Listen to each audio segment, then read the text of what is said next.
এই মেশিনটি অন করার সঙ্গে সঙ্গে ডিসপ্লে সাদা হয়ে যাচ্ছে। ওটির ভিতরে প্রচণ্ড আর্দ্রতা, মেশিনের বডিতে হাত দিলে হাত ভেজে ভেজে যাচ্ছে। অলরেডি আমরা ডিহিউমিডিফায়ারে দেখছি যে 90% হিউমিডিটি, যেটি খুবই মারাত্মক একটা বিষয় একটি ওটির জন্য।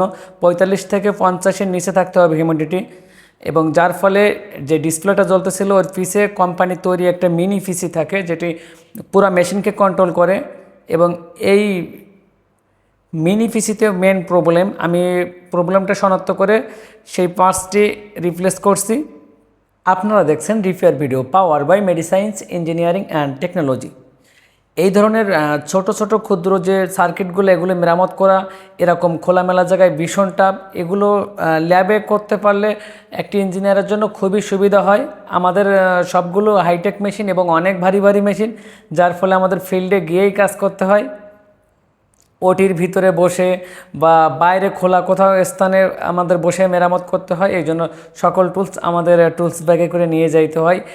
এটি খুবই একটা কঠিন কাজ, কারণ ভারী অনেক টুলস আছে যেগুলো অনেক ভারী।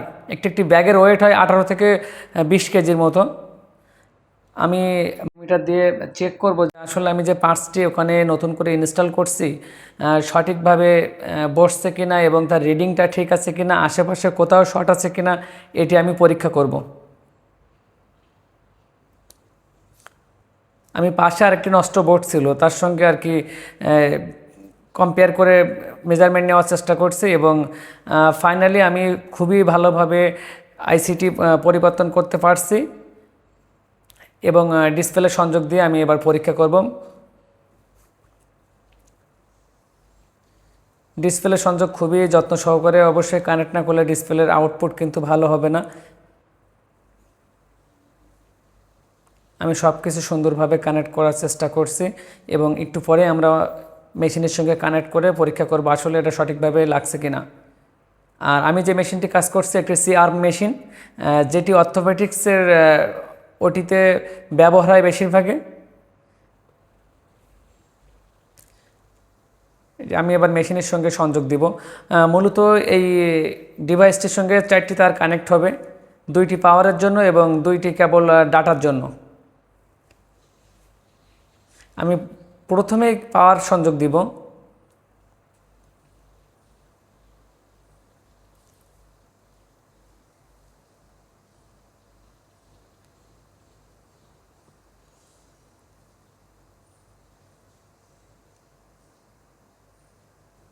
পাওয়ার সংযোগ কমপ্লিট হয়ে গেছে। এখন আমি যে কাজটি করব সেটি এর কমিউনিকেশন কেবল, যেটি মেশিনের হার্ডওয়্যারের সঙ্গে ডাটা আদান প্রদান করে থাকে। কমিউনিকেশন কেবলটি সেট করে নিলাম, এবং এটি কানেক্টেড থাকে মেন কন্ট্রোল বোর্ডের সঙ্গে। এই যে আমার ডিসপ্লে চলে আসছে জেমসের একটি C-arm মেশিন, যেটির মডেল নাম্বার স্পাইনাল 3G। এখানে কয়েক সেকেন্ডও ডিলে হয়, কারণ পুরো প্রসেসিং শেষ করতে 4 থেকে 5 সেকেন্ডের মতো টাইম লাগে। এই যে আমি ডিসপ্লে অপারেট করতে পারছি, স্ক্রিনটা খুব ভালোভাবে কাজ করছে। এখন আমি দেখব আসলে মেশিনটি রিপেয়ার কমপ্লিট করার পরে ইমেজ আমি পাচ্ছি কি না। এই জন্য সফটওয়্যারে ঢুকবো। সফটওয়্যারে ইমার্জেন্সিতে আমি অপারেশন নিচ্ছি। আমার হাত দিয়ে আমি এক্সরে করে দেখব। এই যে আলহামদুলিল্লাহ ইমেজ চলে আসছে। এই যে আমি ডাবল মনিটরে শিফট করব এখন। Thank you so much for being with Mediscience engineering and technology.